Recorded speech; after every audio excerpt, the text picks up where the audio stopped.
Hello and welcome. Whoa, bro! You're not going to pray? The heck's the matter with you? The heck is the matter with you? All right, how are you going to start the show without praying? I forgot. That's why we're not getting new listeners. All right. I've had some food before that wasn't prayed for either before we ate, Sonny. If you know, no one would have pegged you as the most religious version of the show. Okay. Yeah. All right. That's why this is going to go on the intro, so that way people know what's up. All right. Let's pray.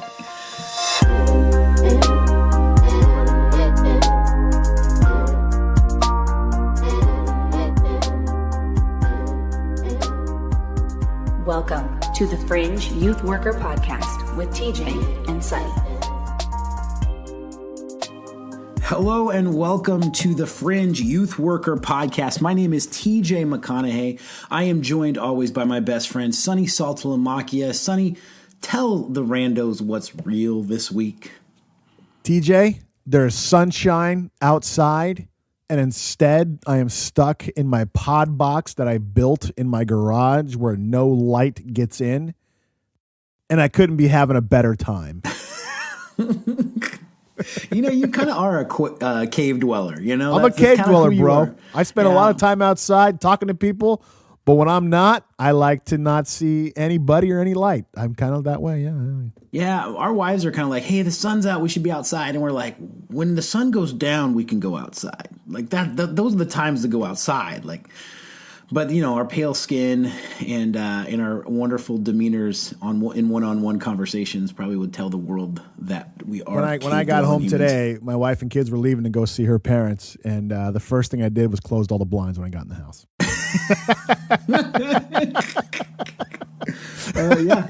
Yeah, that makes sense. You know, I did. You know, got to live like the vampires, you know, do. Okay, well, that's awesome. Hey, well, Sonny, before we jump into the content of the show, I want to just let everyone know, normally we talk about this at the end. I want to talk about it at the beginning. We have a Facebook and Instagram page that is thriving with about 10 people. who are constantly in there. And so shout out to those guys who are on there and talking and constantly, making this content and making our show go throughout the week and the discussion go throughout the week. But we really, really want there to be more people. And the more voices and the more conversation, the more discussion that happens, the more all of us are edified in these things. So please head on over to our Facebook page, like it, follow it, go over our Instagram, ask questions, come up with discussions. We really, really want this to be something that's not just a podcast, but a whole community around that celebrates the Fringe Youth Worker. So head on over there. As well as there's a couple personal plugs here. What do they look for, TJ? What do they type in when they go to Instagram and Facebook? If you are on Instagram, you're going to go just type in Fringe Podcast and you'll find us. Look for our giant F. The black and white F. And then it stands for never mind. Yeah, it stands for Fringe. Okay, it doesn't. We don't need to. It'd be cool if there was like a university of something, and their logo was a U, and it was right next to ours, and like the podcast thing on iTunes. Like that would kind of be awesome. Yeah. No, I think that would be a good thing. I love it. And then if you go to Facebook, just type in the Fringe Youth Worker Podcast, you'll find our stuff. Sonny and I are also just personally on these accounts, so you can look up Sonny. Sonny's got a Respawn Studio. I think it's called Respawn Studio. Is that right? Bridgeway Respawn Studios on Instagram. It's our program featuring all the kids and their songs, and give it a follow. It's cool. Yeah, that's where when you listen to the beats on this thing, it all comes from that studio. It is Sonny's passion in life is to make these beats and allow the kids to write their lyrics and use it as self therapy. So go follow that. You'll be able to hear what the students are working on at Bridgeway. At the same time, you can follow me and my 1 minute messages and all those things on YouTube. If you just type in TJ McConaughey to YouTube or to Facebook, you can find me on all of those places. So that is enough promoing of ourselves. Sonny, we're going to mix it up today, aren't we? What do we got in store for the show today? Well, TJ, we've realized that we should not probably put win of the week at the beginning of the show because, who wants to hear about how awesome we are all the time besides ourselves? Which is probably a good realization on our part. So we're going to put that at the end. I'm a pretty big fan of how awesome we are. Like that is my favorite part of the show, but that also might speak more to my egocentrism than to the actual content of the show. This is true. Maybe we should have a mirror in front of us at all times. That way we never get too high on ourselves. Yes, there's a reason our podcast is doing so well. Yes, because we have radio faces. Faces made for radio. That's why the blinds are closed. Okay, so the first segment of the show is going to be Tales from the Fringe. That's where we'll jump into stories from working with kids on the Fringe. Occasionally, they're about ourselves. Next segment will be Question of the Week. And then finally, we'll get to the polls because they really don't matter, but we'll get to the polls this week and talk about the win of the week from last week. And then all right, So we're going to tail it off with Win of the Week and not start it with Win of the Week. So you know what, Sonny? I'm done with all this pre-show chatter. Let's get to the show. To the show.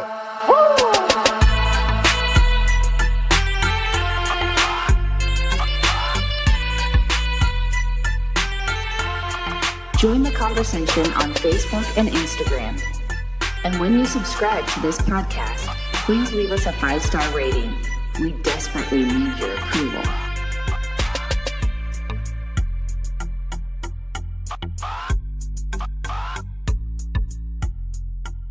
Tales from the Fringe. This is where Sonny and I compare stories. Actually, we don't really compare them. We just tell stories. We're just around a campfire, and we're not really campfire, but that's kind of the idea here. Is that we're just a couple of guys who've done some fringe youth work in our lives, and stories are powerful. Stories are how culture is made, and so this is a show that just celebrates stories and that are all things fringe. And so, yeah, this has quickly become our rando's favorite section. So we thought we'd lead our show with that. And with that being said, Sonny, tell me your tale from the Fringe for this week. Okay. I'm going to do not really a 2-part. It's a 1-part, but it ties into what I do now. Okay. So, back in my day. Back in my day, son. So, when I was working with the gangsters in Salem, Oregon. When I was a gangster in Salem, when I want to be gangster in Salem, Oregon. Can you be gangster and be white? I don't think that works. Anyway, yes. Okay, yes. so it's more like 1920s gangster. Like, son, you mess with the big dogs, you get burned every time. Italiano gangster. I thought, is this my story time? Okay, thanks. Sorry. So back when I was I think I was 17, senior in high school, in the midst of my chaos of life. Parents were on the brink of divorce. Household was erratic. You're trying to figure out who your friends are, and just a really rough go in life. I was using drugs quite a bit, and actually, I was attending the place I work now for treatment as an outpatient. And so one day, I knew I had to go to group. I had to go to classes that day, and I'm driving with my friend Jia. And his actual name was Dennis, but we called him Jia because every time he talked, he tried to talk like a gangster. And we'd be like, "Yo, Dennis, you want to go to Taco Bell?" He'd be like, "Yeah." so I'm rolling okay, first of all, we all know people like that. Like, they have just certain words. It's like, that is their brand in life. Yeah. And then there was one time where we were actually at Taco Bell late at night, and where this truck pulls up with these girls in it. And he rolls down his window and literally goes, and he was a country boy, but always tried to be a gangster. He goes, "What year's your truck?" Anyway, so I'm rolling with Jia in his Ford station wagon that I broke the windshield out of one time. That's another story. And my other friend, Richard's in the car, and we're driving, and we're going to go smoke some weed. And I remember we pull up to this 4-way intersection, and Jia goes, "Hey, Sonny, don't you have class in a bit?" And I was like, "Yeah, I got it, in about a half an hour." And he goes, "Man, I can drive you there, or we can go smoke if you want to." And so he was willing to drive me to the class that I needed to kind of help me not smoke, but he was also willing to go smoke with me at the same time. And it was kind of like my choice. I wonder what you chose. Yeah. He asked me, and he was like, "So what do you want to do? You want to go smoke?" And I was like, "Well, yeah." so I ended up going with this him. This would be an awesome Tales from the Fringe if you were like, and then he just took me to class. Right. No, so we go out and smoke, and I remember I got in trouble. My treatment had to start over again, and it ended up costing me like another 3 or 4 months in the class, and it just, I just always remember that point for some reason. It just kind of sticks out in my mind. So fast forward, a couple years later, and I'm a grown adult, and I'm now working at the place that I used to attend as a teenager, and I'm working with kids who are in the same predicament every single day, it seems like. Just yesterday, a kid comes in, and he goes, man, he goes, I don't know how to stay clean. And I'm like, what's going on? He goes, weed is everywhere at my school. He goes, and teachers, they don't even care anymore if I show up high. All they care about is if I show up. And he says he's seen teachers like walk into bathrooms, smell the weed, see kids in there, and just walk out and don't even do anything, And so he goes, how the heck do I stay clean when it's just everywhere? And I always think back to that story about how I knew what I needed to do, but yet the company I was with, it was my decision was based on them versus my own self, Yeah. And if those guys, if Dennis would have just said, hey, I'll take you to your class right now, you should go. I'm like, all right, cool, And then I think like how much of our decisions as teenagers and how much of the kids we work with, how much of their decisions are influenced by the friends they have. And that old saying, like, you are who your friends are. Oh, yeah. And I think sometimes those cliche sayings are cliche because they're so accurate and they're so right and they're so truthful, And so basically the moral of the story is, I remember when I was that age being tempted, and the friends I had were so influential in my life. And then I look at the kids I'm working with now, and how much of our work goes into trying to like give them new friends or put them around new people or put them around new peers that can inspire them or give them hope or show them something they haven't seen in themselves and stuff like that, And how much of the fix, if fix is the appropriate word in this situation, how much of the fix is directly tied to just putting that kid around different influences, Yeah. Sonny, I think that's so incredibly true. And this is why parents who listen to the show, we actually have quite a few parents who listen to the show.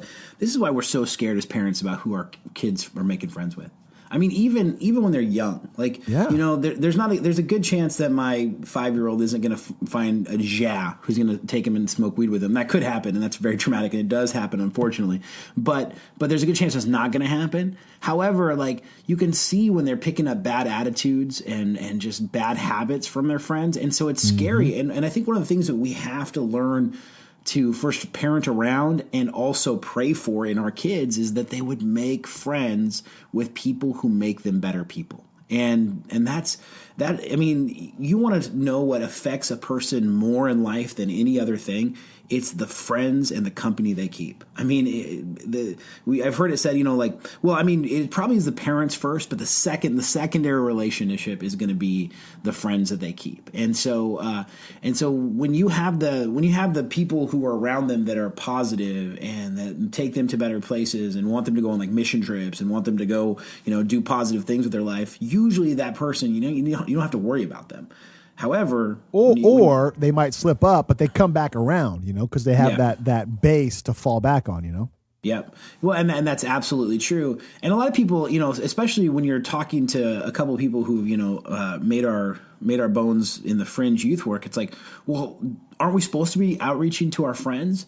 And the answer is yes. But if your core group is still people who bring you down, you are going to take one step forward and 2 steps back for a long time. White glove can't stay clean in the dirt. Yeah, and whatever that thing is. But yeah, I just say, yes, keep your friends, keep outreaching to your friends, keep bringing them to different positive events.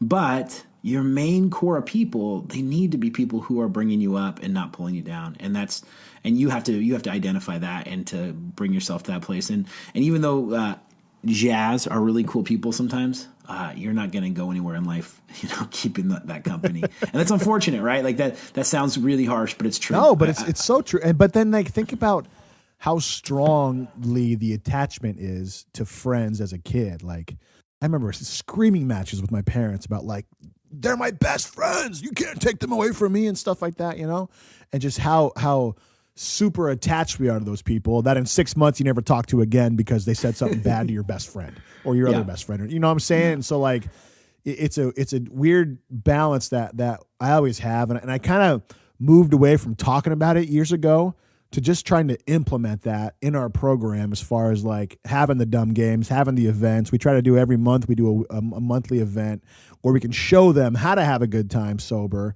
and then trying to put, the movers with the movers and stuff like that, Yeah. But it's a challenge, man. That's a really interesting point that you just brought up, Sonny. And I think that's the idea that, as people who minister to fringe kids a lot, your best strategy in that is to build a community that is stronger than the community that's taking them down. I mean, and so for me, youth ministry and youth group, and when we did it together and still when I do it now, I talk a lot about culture. I talk a lot about who we are as a group and our group identity and what we do and who we are. Because that when someone walks in and they can feel the tangible presence of God and of positivity, if not God, then you've changed something, and people recognize that and they want to be a part of that. We've talked about this several times on the show, but that's what gang culture does. Is it gives people something to be a part of that's bigger than themselves, even though it's incredibly negative and it's incredibly. But it still gives them a purpose and a reason to live and stuff like that. Yep, it does. And in that way, we're all in need of a code. We all want rules. We all want a people. And if you can provide that, it doesn't matter that what you're doing is incredibly harmful and toxic. Hey, this gives me meaning in life, so that's who I'm going to be. If you can build a community that's stronger than that, then you can really rescue some fringe kids. So, all right, my tales from the fringe. I have so many Juan stories, but I'm going to bring some more out today, okay? Because he's one of my favorite characters. You can go back and you can listen to some of my other Juan stories. But there's a few characters you're going to hear a lot about in the show, and Juan is one of those kids. First of all, I'll intro Juan like this. Juan was a feral kid, came from a local trailer house park. Trailer park. Yeah, trailer park. Yeah, came from a local trailer park. He brought like all of his friends from the trailer park, which meant my youth group was chaos, like literal chaos in the early years, dude. It was nuts. We had kids bringing like cats to youth group, like feral cats. It's like, hey, why are you bringing your cat? It's not my cat. I just found it. It's like, well, what? So that was my youth group, and Juan was sort of kind of like one of the defuncto leaders of these groups, and so Juan. Because he kind of grew up in kind of two different places. He had parents who were first generation immigrants, and they didn't speak the language, and they didn't care to speak the language. And then at school, he was kind of that's where he learned English. And so really he spoke like a broken English, especially in those early years, and even before you knew him. And he got words wrong all the time. And when he got words wrong, it was so funny, Sonny. It was so funny. And so here are a couple of my favorite moments when Juan got something wrong, right? One of them is this, right? So we're having this like really deep, like it was one of the first times that we got really deep as a youth group, and we were having a communion night, right? And all these kids had just gotten saved like previous weeks, right? And so, hey, you know what? A big part of this is we're going to take the Lord's Supper together, right? We're going to break bread together, and we're going to have, we had true bread. When you go to church and you get those little wafers that are kind of stale tasting, I'm always like, this is not a good example. Jesus should never be stale, right? Yeah, it wasn't wine and a cracker. It was wine and bread. Yeah, it was wine and bread, and it was unleavened bread. But anyway, we can get into that later. But anyway, so I always get like big old. I don't think we can do a podcast no more if you don't believe it's bread. It is bread. It's bread. It's just unleavened bread. But anyway, I would go out and I get a loaf of French bread, and I would get like some awesome cranberry juice or something like that because I didn't want to feed the kids wine. They probably would have loved that a lot more. But so anyway, and then we'd dip it in there, and I wanted it to be something that was kind of special to them. So I gave them all the words to say, right? I wanted them to sort of like pass the bread to each other. And it was really cool, Sonny. They did. They dipped it, and then they passed the bread to somebody else. And so instead of them serving themselves, they served other people. And what I wanted them to say was, the body of Christ broken for you, which is a very traditional, if you go to Lutheran or Methodist churches, and I didn't go to that, but I grew up in a pretty liturgical style, and I always dug that saying, the body of Christ broken for you. And so they'd be handed to their friend saying that, and then the person would just say amen, right? And then take the bread and eat it, and then they would dip and then hand it to the person that's next to them, right? And so it gets to Juan, right? And Juan takes the bread, he dips it, and I can tell that he has forgotten what to say. And he's searching for it, man. He's searching for it, and he dips it straight face, hands it to another guy named Easton. Easton, another Fringe kid from my past. He hands it to Easton, and he says, "Easton, the power of Christ compels you." Which is, like what you'd say in an exorcism. And dude, everybody lost it, right? Like the seriousness of that whole thing just completely went out the door. And Juan looked so embarrassed, and he was like, "Wait, what did I say? What was it? What did I say?" I'm like, Juan, you were supposed to say the body of Christ broken for you. Instead, you exorcised a demon from Easton. And so that was one of the ones I thought was hilarious. And then another time, which was even worse. This is the worst one, Sonny. One of the things you do as a youth pastor is, and some guys are against this, I'm not against this because I grew up a little more rough, is you kind of roast your students from the stage, a little bit, and it's all in love. It's all love. Especially if you're a student and you're listening to this podcast, if you have a youth pastor who roasts you, that's a youth pastor who loves you. I'm going to say that right there. Because you don't roast a rando. You roast somebody you have a relationship with. Yeah, you roast someone, and it's like a big brother, little brother kind of thing here. Yep. Now, some youth pastors would be against that, and I know, and I hear you guys' stuff on this, but I am one of those ones that likes to roast my students sometimes. So anyway, I see Juan, and he's horsing around with his friend, and I say something to the regards that roast him. I don't even remember what it was, but everyone laughed, right? So it was good. It was a good little roasting, right? And Juan gets really mad at me for roasting me in that moment. And he wants to say something that's intimidating back to me.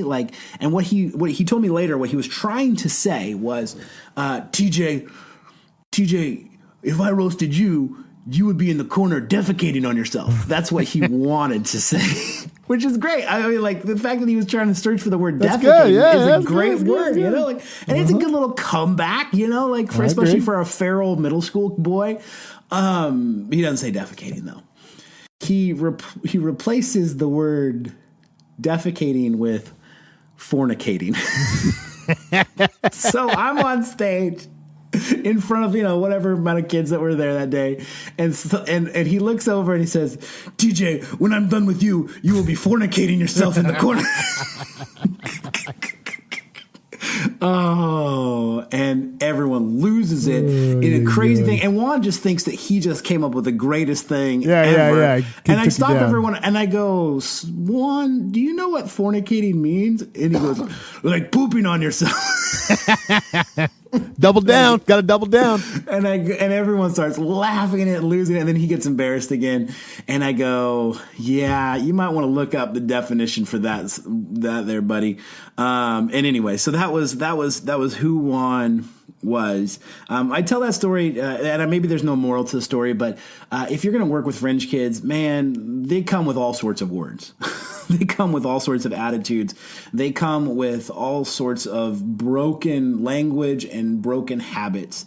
And you got to weather that. I know some youth workers who grew up in the church or grew up in really, I don't want to say sheltered environments, but you didn't grow up around these type of people.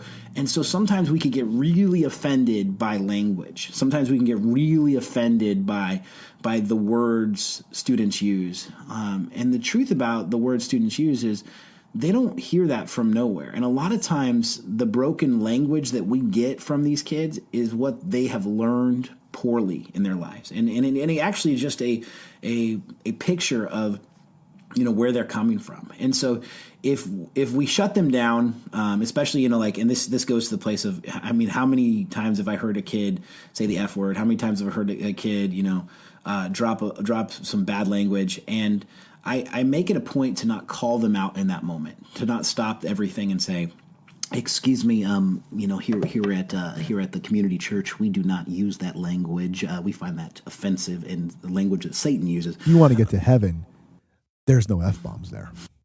You're not going to say F-bomb in heaven. But, I make it a point not to do that. Now, here's the thing is, like I said before, I talk a lot about culture, and I don't think a good culture is a culture that's constantly, offensive. And so what I usually do afterwards is I take a person aside and I say, hey, I know this is, what you've heard. I grew up hearing these same things too. But we want to promote a culture that is not offensive to anyone. And so if you could, while you're here, just refrain from using those words. And again, it's in relationship. It comes off so much better, and people understand and respect that, this is a person trying to build a culture here, not a person who's trying to tear me down in these moments.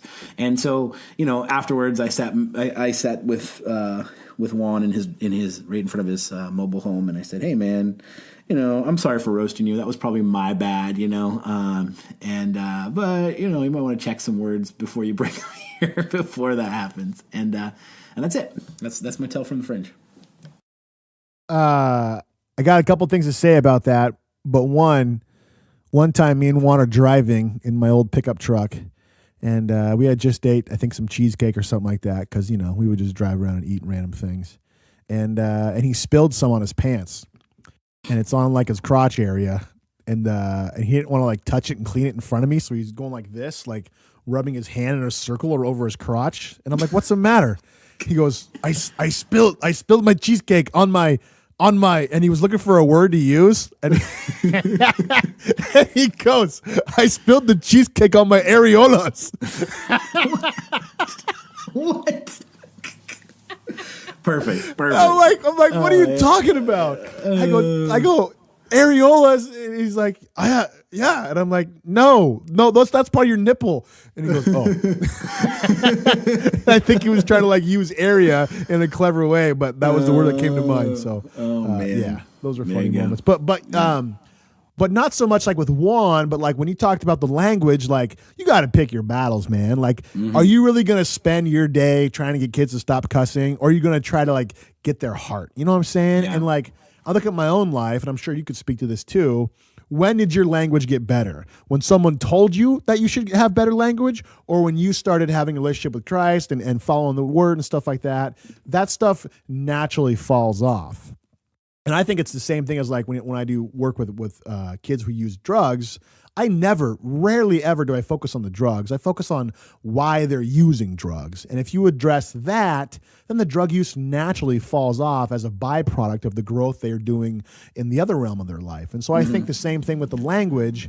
If they're growing close or more in their faith, and they're in a better positive environment where those words aren't echoed every other sentence, they're naturally not going to use that language as much. And so that's not even a battle you have to even engage with. You may have to put up with it a little bit, and you can definitely call them to say, hey, look, when we're here, let's try not to use that language, but you got to pick your battles, man. Oh yeah. You got to pick your battles, and you can't major on the minors. And language is a bad fruit of a deeper issue. And if you're gonna just condemn the fruit, you're never gonna be able to get to the root of what's going on. No. Again, if you stop everything and you make that your thing, you will die on that hill. And you might have a youth group that doesn't cuss, but you also might eliminate some students who really need to be there. And the church is a hospital. It is not just for a place where people are healthy. But at the same time, probably a couple years ago, I just started. I really got tired of the B word because it was such a derogatory term towards women. Yeah. And my kids just said it just so flippantly, Mm-hmm. And so we really started cracking down on it. And for the first couple of weeks, they were like, "What? What's going on?" Blah blah blah blah blah. But eventually, the culture started to shift, and kids didn't use that in group no more. They didn't use that when they're in a program no more. Yeah. And now, years later, when new kids come in, it's just like you never hear it anymore because they don't hear it said there. And then the times it is said there, somebody says, "Hey, bro, knock it off." And it's this weird thing where once you set it, it's not like you have to forget about it because occasionally you have to do something. But as soon as you set that culture, it kind of takes care of itself, Yeah.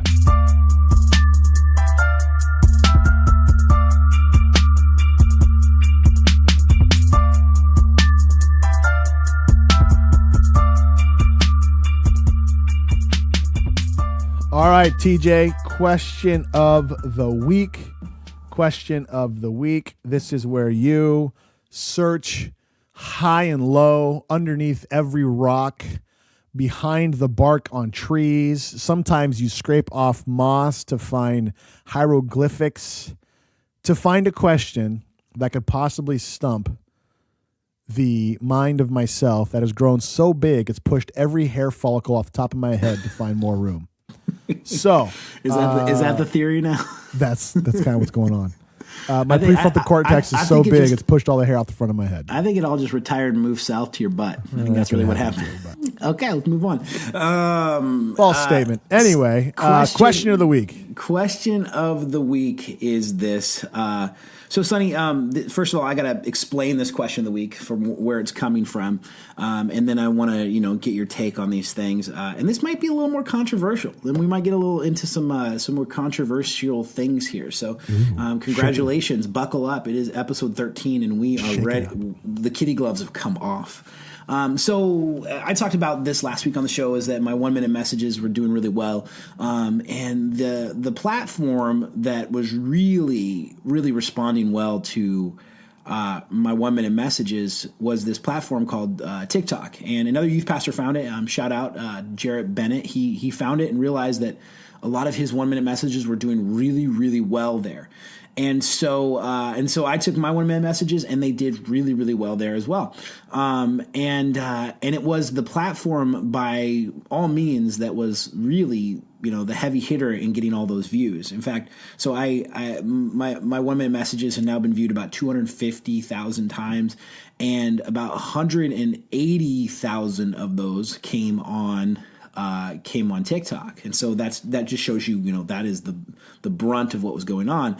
However, about 4 days ago, Sonny, all the activity that was going on in my channel on TikTok, all the comments, all the views, all the likes, all the hearts, all the new fans, it just stopped. Just instantly just shut down, no more anything else.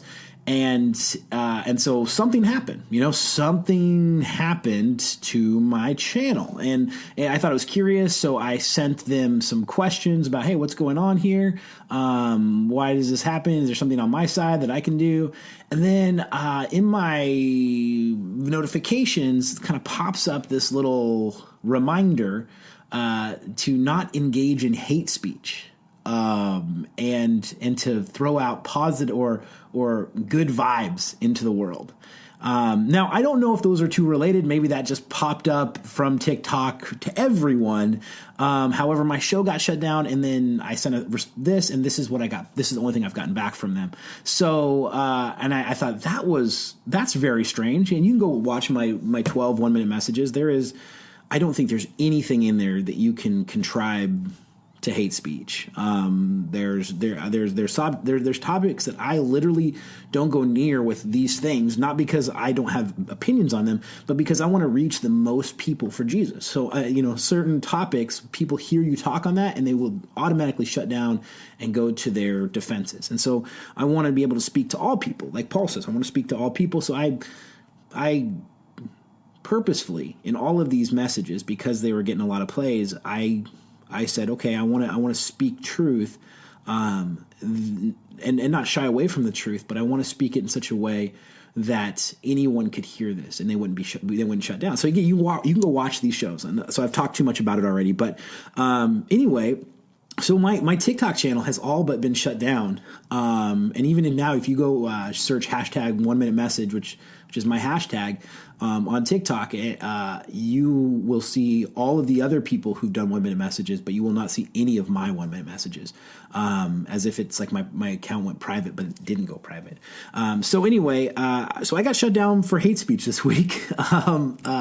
Which is crazy, but at the same time, it's probably good. I'm going to make a pivot to be more of a YouTube guy, and to try to build my channel over there. But so my question is this, Sonny, and that's a long way to get to this, is that are we living in an age where the word Christian to non-Christians is such a toxic word that people just automatically equate Christianity to hate speech?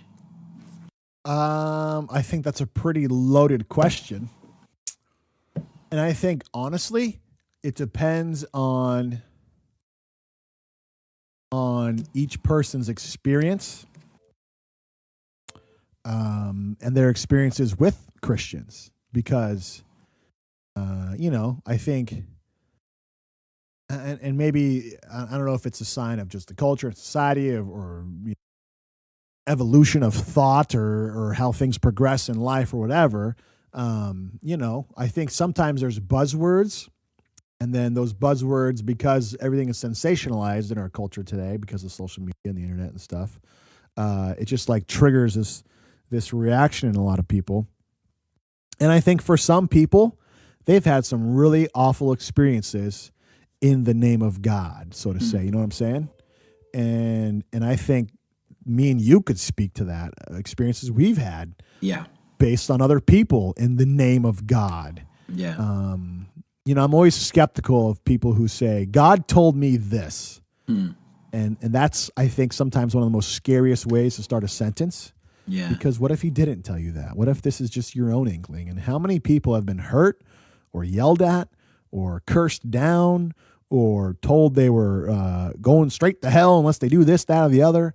And the exact opposite kind of what Jesus came here to do. And even frankly, TJ, as I'm saying this, I'm sure there's going to be some people listening to this going, well, yeah, that's what we're supposed to do. Yeah. And so it's just such a divided, polarized culture to right now that is it shocking to me that your thing got taken down?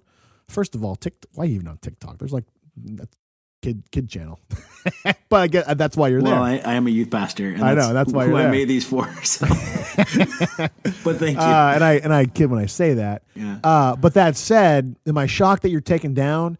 Not really, because that is the culture we're in. And remember several years ago, the trend became, and I don't know if it was started because of like Facebook or MySpace, but it was like people stopped saying I'm a Christian and they were like, I'm a Christ follower. Yeah. I'm a follower of the way. Yeah. I'm a follower of the faith. And I think that was the start of that deviation from identifying as a Christian because of the blowback that word has and that identity has and stuff like that.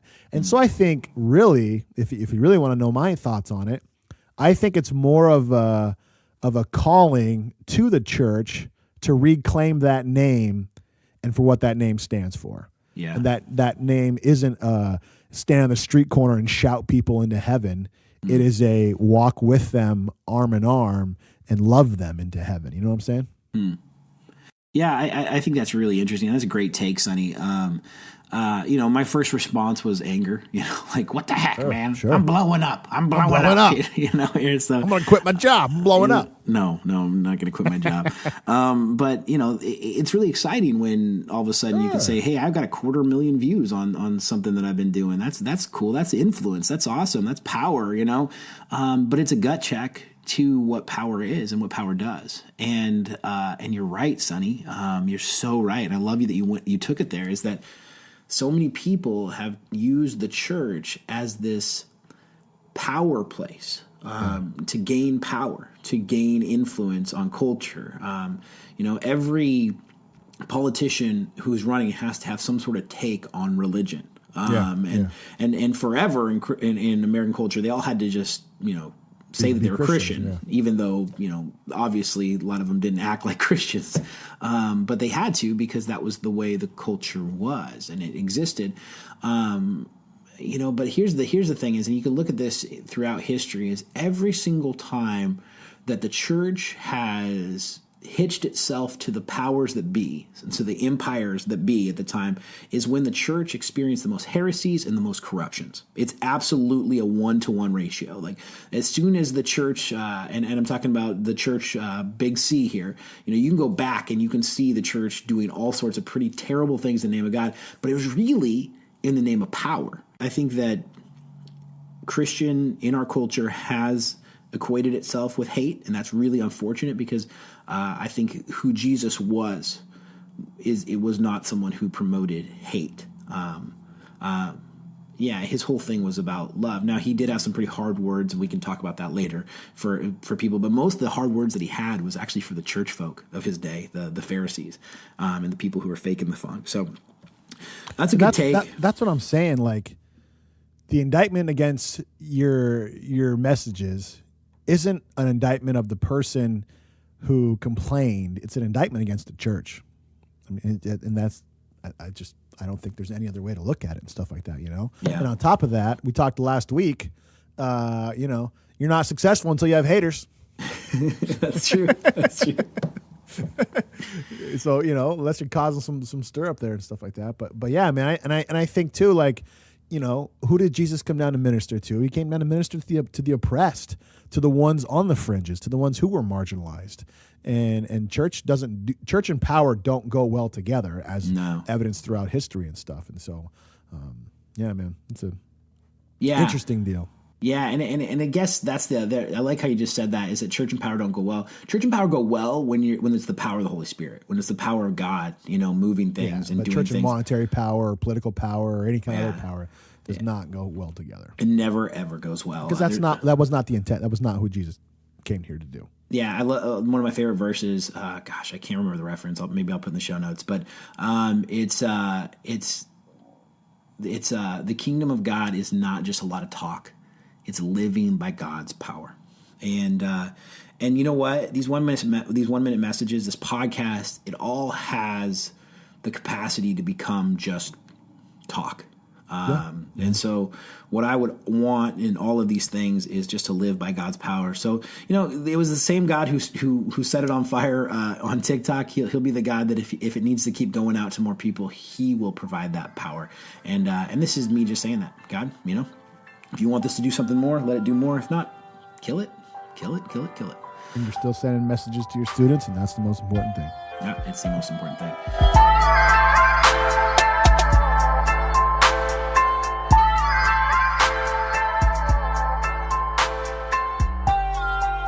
You're still listening to the Fringe Youth Worker Podcast.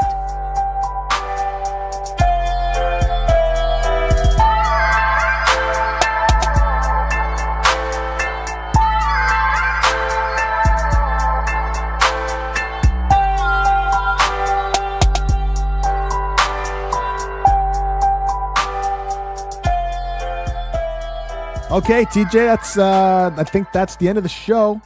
Nothing else to talk about. Oh, wait, whoa.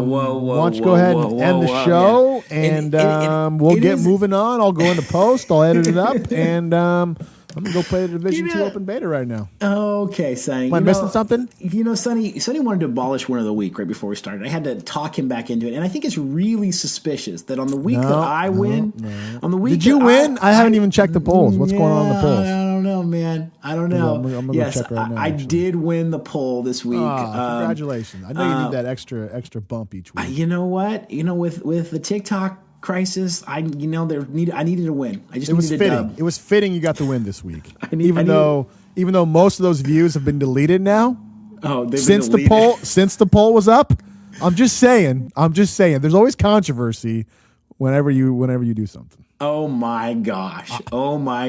Are any of those views? How much of those views have been deleted since the poll was up? That's all I'm asking. None of them have been deleted. Like I don't know what you're talking several about. Of them, like 180,000 of them are deleted. You just said that. Oh my gosh.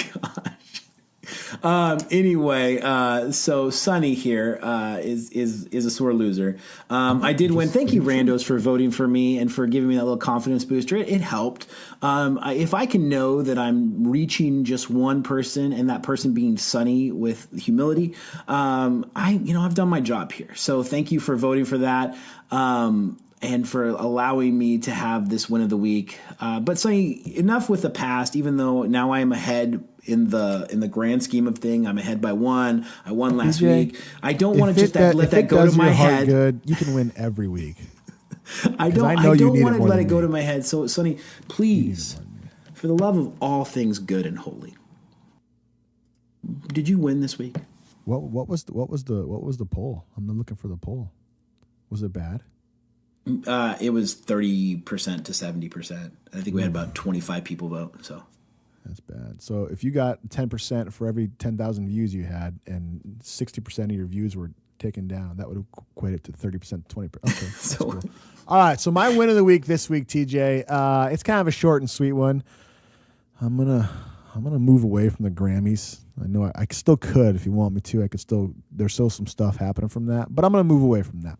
Okay, let me say this. The randos have really appreciated your Grammy time. Like, it's been one of the cool things that we featured on our page. It's been awesome. It's been fun. I want to say congratulations, Sonny. It's been fun. The Grammys was super cool. I hope you Let's get to put go it to again. death though. Let's kill it. Let's put it off and put something else on. Let's kill it. They'll be next year for the Grammys as well. All right. So a couple weeks ago, I was contacted by a rando that we all know very well. A rando I think I first met when she was 13 years old, young Brittany Bowling. And she wanted me to come speak at her school. She teaches up at a high school up here, Christian high school. And she wanted me to come teach or come talk to 2 different classes. It was Health Week, or it's a health class. And she wanted me to talk about drugs and substance use and stuff like that. And so I went up there, talked to both classes. I think I offended a couple kids with some off-place comments, and and we were concerned that she might have gotten written up for inviting me up there. But really? sent me a no, I mean kind of kidding. Okay, all right. Sent me a message. Maybe you should have got the hate speech thing then here. Sent me a message saying, "Hey, my kids, we had the reflections. They loved it. That was some of the most meaningful, thoughtful reflections they've done in the whole year. They're begging for you to come back and teach all their classes, yada, yada, yada." But then she said, "But one of my kids has a close friend who was dealing with the drug addiction, and he said he'd be interested in talking to you and see if you can help out more." So it's just it's cool on multiple angles. The win is multiple angles. The fact that here is this young girl in our youth, both she was in our program before you came over to our program, and she was in your program, and so she was kind of like, what do we call her? Like she was in all the youth groups and stuff like that. Used to hang out with a girl named Peanut Butter. That was her friend's name. And then now here she is as a teacher, and I get to go to her high school and talk in her class. And it was weird because, I still see the 14-year-old Brittany Bowling that I've known forever, but here she is, a teacher, and these other high school kids, they're 3 feet taller than her. She's like, get in your seats and assigned seating and stuff. So it was just cool, man, to see her over there. That's awesome. Yeah. And I prefaced each class with, "Hey, you guys want to hear a bunch of stories about your teacher?" Oh, man. They're like, "Yeah." And I was like, "That's okay." But it was super cool, man, to still kind of have that relationship with her. And obviously, we don't talk to her all the time. I think you talk to her a little more than I do. But it was just neat that those relationships you establish in youth ministry, they never go away. They just never go away. And you said this many podcasts ago, but as she introduced me, she was like, "This is one of my youth leaders from back in the day." And it's like, that's just who I am to her and stuff, Yeah. And she's just always that youth kid and stuff. And it was really cool. And so, Brittany, if you're listening, really appreciated it. And then the other win too was that now, a kid who was at a Christian high school who shouldn't have friends who use drugs has a friend who's using, and so I'll hopefully be able to support them and stuff like that. So yeah, it was cool, man. That's awesome. I love that. I love the idea that Brittany Bowling is working in a Christian high school. That's what I'm saying, man. That blows my mind. Brittany was one of those fringe kids. I mean, literally came in and just kind of wild at first. I mean, she had a great family. She had a lot of great things going on in her life that were awesome. But yeah, she didn't know Jesus. And the more she got to know Jesus, the more Jesus transformed her life. And yeah, now she's killing it. She's out there being a youth worker herself. And I love that. You get to be a youth. If you're a youth pastor, if you're a youth worker, if you're a teacher, you will always be that in the minds of students. And that's one of the great things about when you influence on this age forever. If you do it right, you will hold a special spot in their heart. If you do it wrong, you will also hold a spot in their heart. And that's what the rest of us youth workers get to work on because of you. So thank you for that, you jerks. But yeah, good win this week. I wish I was still in Oregon so I could get to do stuff like that because I miss those guys. You can concede defeat right now if you'd like and save the whole person. Oh, concede defeat. You know what? Brittany has such a special part of my heart that I hope that she wins this week. Not you, but I hope that wins. Nice way to preface that, because And I will say this, Sonny. Also, just so you know, I want you to win. because and if you look back on Don't play the humble card and do that crap, because that's what you try to do all the time and it doesn't work. So Sonny, what's your win? Quit prolonging the thing here. These things. I want this to be your you big. I do not moment. believe that for a second. And in fact, last week I want to let everyone know just how you humble, voted for me. Yes. I seen it. Oh yeah, out in public. I voted for you. Did you also pray? Do you want to tell people how you prayed last week? Since you're going that direction, I just want the world to know how awesome I am. That's my whole thing. Do you post on Facebook when you tithe too? Oh man, you know what? I should. Thank you for that idea, Sonny. This week I gave 12%, just so you know. 12%, just so 12%. It was an accident. It was a clerical error. But, most people give 10%. And I gave 13 by accident. And I only asked for 1% back. I didn't take it back. So that's good. Anyway, pre-tax.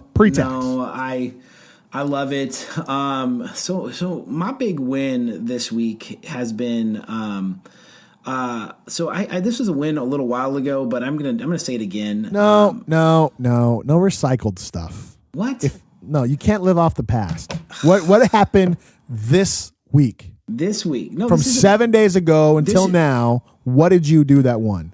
This is that. I'm just saying, and it's not going to be good. So I mean, you're probably going to win this week. But so I talked about this. I actually won the week. The week I talked about this is that a while back I got to hire an assistant. Her name is Aubrey. She is awesome. And this has been kind of our first week really together to kind of get to do this because of the snow days. I hired her, and then basically we had to pay her to stay home with her kids because no one could come into work. But this is our kind of first week getting a chance to work together, and it has been so awesome to be able to, first of all, hand some tasks off that normally I'd have to do, but also to kind of get to know Aubrey and to kind of hear her heart. And it's cool because I didn't just hire an assistant. I hired someone with the heart of a youth worker. And so she's been killing it. This is my just shout out to her. She's been killing it on our Facebook and Instagram. She took over the Grace Point youth, stuff like that. Now our interactions are through the roof because she's doing stories and she's doing those things and she's scheduling posts and making all that stuff happen. So we have this amazing presence online because Aubrey is killing it on that level. But she's also, helping me organize the youth room, and we got this big plan to build this parent hub and going through that stuff. And it's just been awesome to be able to have someone whose job it is to just sort of help me get through the task of my day, but also help me dream about what we could actually do as a youth ministry. And so I've been just so loving that relationship of having somebody who becoming a department of two. Maybe that's it. I really really loved it. And so that's the preface. And then this is the real win. Is that we had this night, and we used to do them back in the day. When we were at Pulse together, is a student share night where I just have the students come and sit next to me on the stage and just share what's going on in their lives and what it is. And the question I asked this week, because we've been off because of snow days and because of winter camp, and we really hadn't met in almost 3 weeks, which is crazy in youth ministry. I had the students, hey, what do you love about coming to youth? What do you love about this place? And it was so awesome to hear just from the students, because when you're trying to paint culture, Sonny, and you're trying to build community, you're trying to do all that stuff, you hope that the students are catching it. And it's only on these kind of nights. You have to. If they don't buy in, it's done. It's done. But these are the nights where you kind of you hold your breath because you wonder, are they getting it? And they went up there, man, and they just spoke to the things that we're trying to do in the culture of the of our youth ministry, and that was, this is a safe place. Anybody can come in the doors of these places. This is a place where you're going to be loved by Jesus. This is going to be a home for you. This is going to be awesome. And just lots of praises of all the things we've been working on for the last 3 years, and I didn't have to ask a second question, Sonny. That took up the 30 minutes. We had so many kids come on stage and want to just tell people what they love about their youth ministry. It just happened, and that was good. But the cool thing about this, and this is why I talked about Aubrey, is that was her first night at youth group, and she came up on stage, and it was after she'd heard all the students share, and she goes, "I've only been here one night." And I can tell that this is a special place. And what I just witnessed and what you guys just did up there, that was so incredibly special and awesome. And I'm just so happy to be a part of this right now. And we had other students who it was their first night youth group and they were on stage being like, this is awesome. Yeah. And some of that is like groupthink. I've only been here for an hour, but I feel like I know everybody. Yeah. It's the whole Mean Girls thing. Like, she doesn't even go here. Yeah. I've got feelings though, you know? But you know, like it was just a really special night. And then Aubrey took all of those things, and she asked with the kids' permissions, do you mind if we put these up on our Instagram page? So, you know, she actually took notes while the kids were speaking, and she got them up online. And so now it's not just a conversation that happened at youth group, but it's being promoted throughout the week. So I'm loving this new thing I've got going on at youth, and that is having an assistant. So cool. That's cool. Yeah, I think just having support, you know, like it's hard doing it as a one-man show, but once you have a team and then those tasks that are I think remedial is a bad word, but it's the word everybody knows, but they're those important tasks that you have to do, but they're so mundane and they have to get done, but like they take up so much of your time. To have somebody else do those and then free you up to do the other stuff, it's huge, man. Yeah. It's just huge, and so that's awesome. And you know what? I also like it, when you go from being a one-man show for so long to having like another person there, it's really hard to like know what to give them and what not to give them. And so I always feel like I've given her too much, and then she gets it done super fast. And I'm like, oh, you're done already? Yeah, you were just always slow. I can tell you this. That took me 3 days. You got that done in an hour? Yeah, well, you know what? I mean, honestly, I'm like, I realized how inefficient I actually am at medial task here.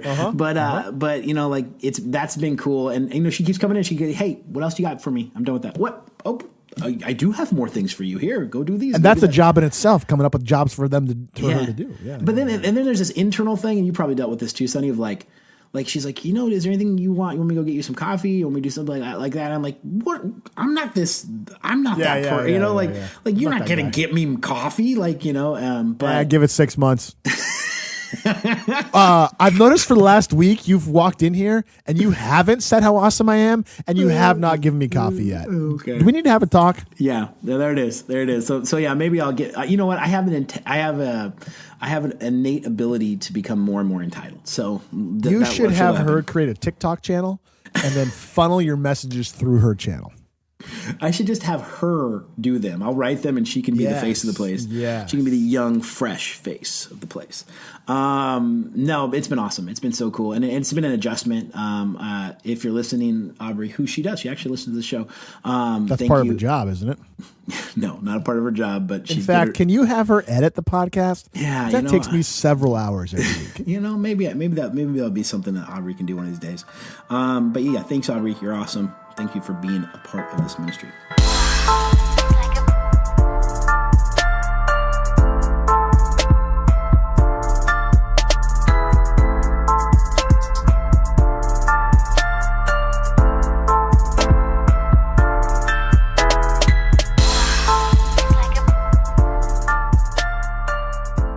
Hey guys, thank you for listening to the Fringe Youth Worker Podcast. We do this because we have been so incredibly blessed in ministry. Thank you for commenting, sharing, for liking, for writing reviews, for doing all the things that we've asked you to do. You guys are awesome. If you're one of those silent listeners, go on over to our Instagram, Facebook page.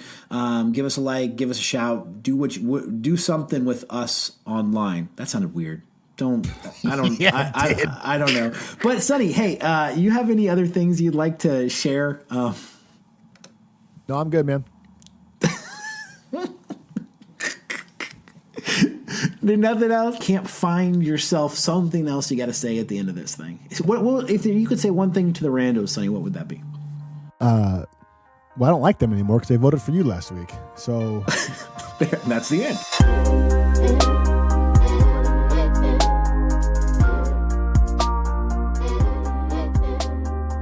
Thank you for listening to the Fringe Youth Worker Podcast. Don't believe me.